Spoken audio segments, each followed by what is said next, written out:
It all started with this Hello Kitty diary given to me for Christmas in 1988.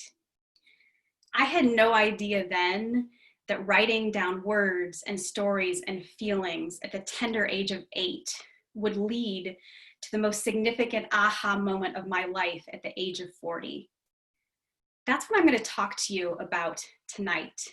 Along the way, I'm going to introduce you to that 8, 15, and 20-year-old girl and how she has shown me more about who I am in the world and how I can show up in the world than I've ever let anyone know.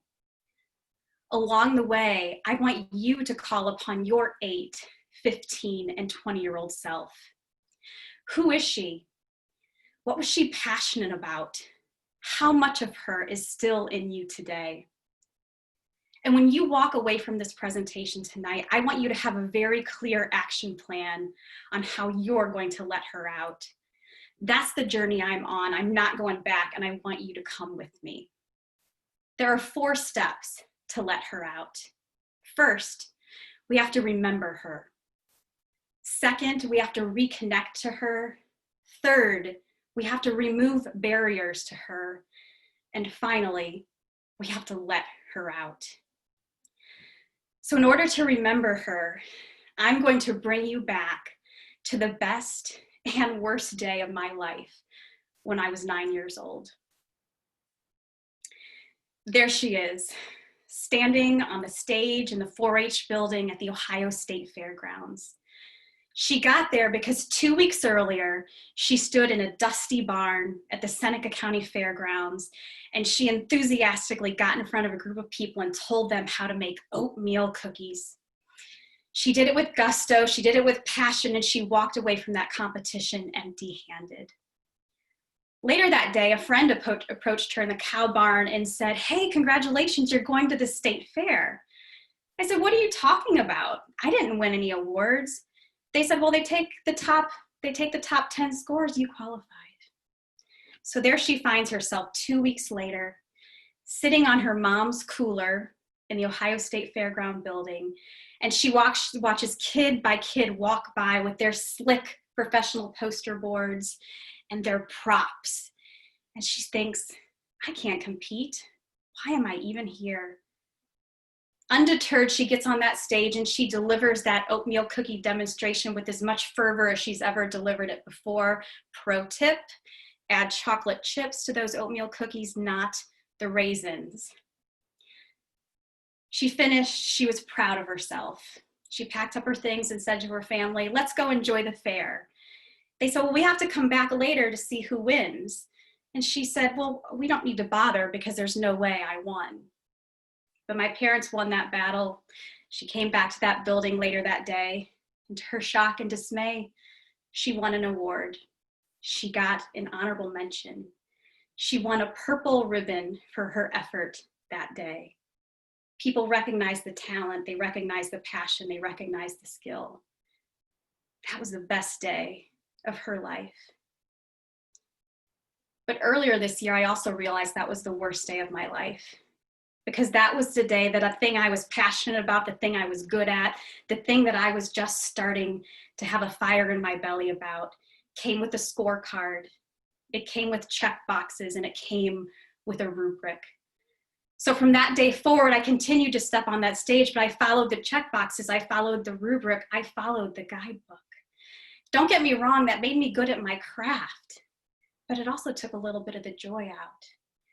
So when I want to remember her, I have to remember that 9-year-old girl standing on the stage delivering that oatmeal cookie demonstration with all the fervor that she had in her little 9-year-old body. Who do you remember?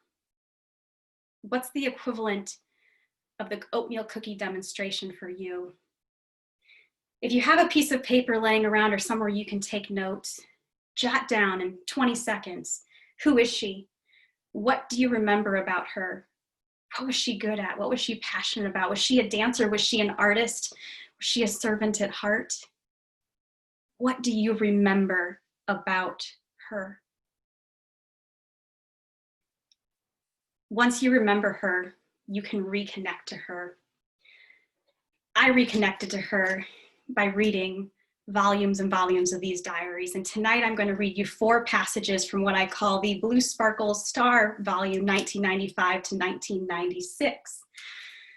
The following 2 passages come from the spring of my freshman year in high school when I was 15 years old.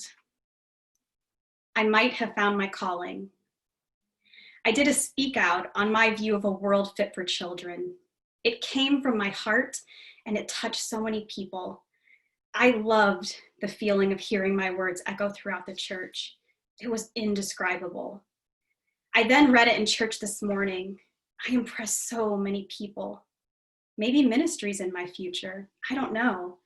I know that whatever path I choose, I will find my way. 1 month later, I might get an actual chance to deliver a sermon. A local minister was so impressed by my speak out that he wants me to come to his church to speak. I just think that my speak out was a sign. Something that came from my heart touched many people. Maybe that will be my life. We're going to take a pause now for my entire sophomore year. In between my sophomore and junior year of high school, I gave a different kind of presentation. You see, I checked so many boxes and won so many awards, and I say this with all the humility of my body, that there was no more stage for me to be on, and I had to find a different way to compete. So I competed in the health and safety speaking competition in Ohio 4-H. And I've studied that rubric hard, and my presentation on how we balance mental, physical, and social well-being took me to the winning stage at the local level, the regional level, and the state level. And things started to change that year. The beginning of my junior year of high school, 1997. A motivational speaker came today. It was great. He told us how to capture our dreams, believe in yourself, set goals, and everything in between. I learned that I'm in the 3% bracket of Americans today, Americans who write down their goals. That is part of my life, and I know it will lead to success. Success wherever I may find it, in money, business, music, love. I'll appreciate it wherever it comes from. And a couple weeks later, I will go far in life. I will impress many people. I will get there with the goodness in my heart and the determination in my soul. Tonight, I presented my award-winning speech in front of the entire Seneca County Advisory Council of 4-H, not to mention 2 important politicians. It gives me a great feeling to share my words. I will continue this, and it will get me far as I want to go. It was easy for me to reconnect to her because I had stacks of diaries to call upon. You might not have a box full of journals sitting in your closet, so you may need to get creative in how you reconnect to her. What photos can you look at? Who can you talk to? Can you talk to your parents, your childhood friends? Have them remind you of that time they saw that spark, the time they saw that potential in you. On that paper where you wrote down how you remember her, write down the ways you can reconnect to her. Who can you talk to? What archives do you need to dig through? What memory lane do you need to take a ride down? There are many other passages about speaking from my heart to big audiences, small audiences. With each passage I read, I connected to that girl. I connected to the emotion. I connected to the feeling of stepping onto the stage. I connected to the ovation I felt at the end. And by that point, I was beyond scorecards. I knew I was going to go far in life. So what started holding me back? This is when it's important for us to recognize and remove the barriers to her. Life moved along. I continued to take that microphone throughout high school, but as I got into college, the speaking competitions were not there. I was often called upon to represent the school as the speaker, and most people, especially adults, were impressed when I did that. I knew why. I knew my story, but I didn't let them in. I was there to be a good girl, to be a good representative for the school. I graduated and moved into the real world. I moved across the country to California. Immediately upon moving to California, I said to myself, what place do I, a small town girl from Ohio, have to take the mic in this big world with these big titans. The microphone moments in my life were relegated to introducing alumni who were participating in events that I coordinated at Stanford, or perhaps the occasional raffle ticket drawing that I announced at an Ohio State football alumni tailgate. These were my self-imposed barriers that started to keep her in instead of letting her out. Why did you stop? Time? Money?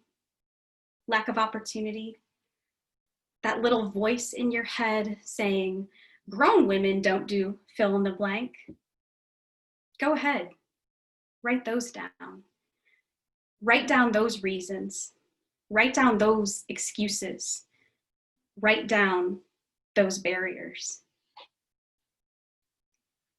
What was once carefully coordinated and curated for you in childhood is not happening in adulthood. There might not be a league, a team, a competition. There's not a rubric, a scorecard, or a guidebook. For me, the biggest barrier has been not seeing my story, my life, as tragic or triumphant as all those other people taking the mic and writing a book. That was also my biggest aha at the age of 40. I am more similar to every woman in America in my lack of triumph and my lack of tragedy than the latest best-selling author.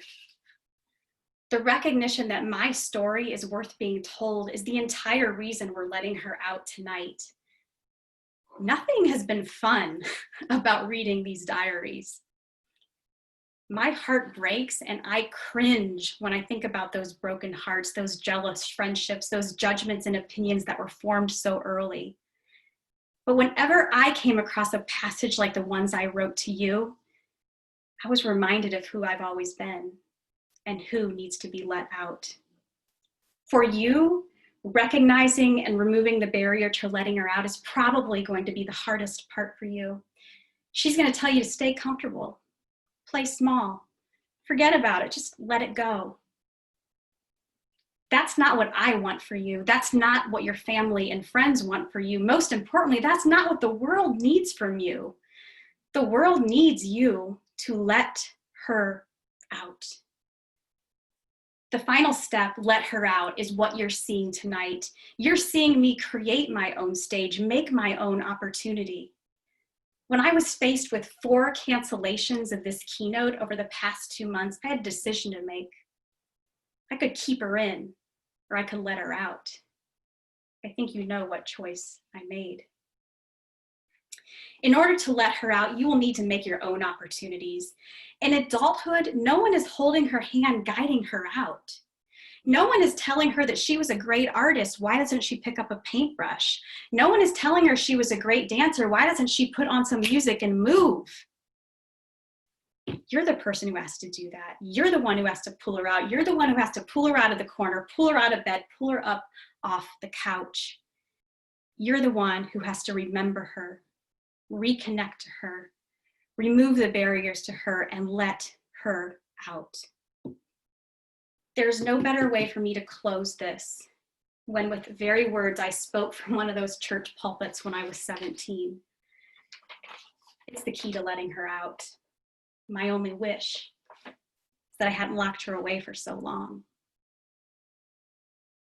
Do you know that only 3% of our nation has the edge? Before I tell you what the edge is, I'd like everyone to shut your eyes and think about something you would like to have or do or achieve. At some point today, write down what you visualized. You now have the edge. Set goals. Don't visualize them in your head and dream about them at night. Write them on paper and read them daily. Once you have written them down, evaluate your list of goals. Simply assessing your list will trigger new ideas, alternative solutions, and more goals. With these goals, make a difference in your own life.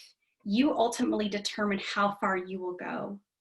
In the books of Matthew and Luke, it says, ask and you will receive, seek and you will find, knock and the door will be open to you.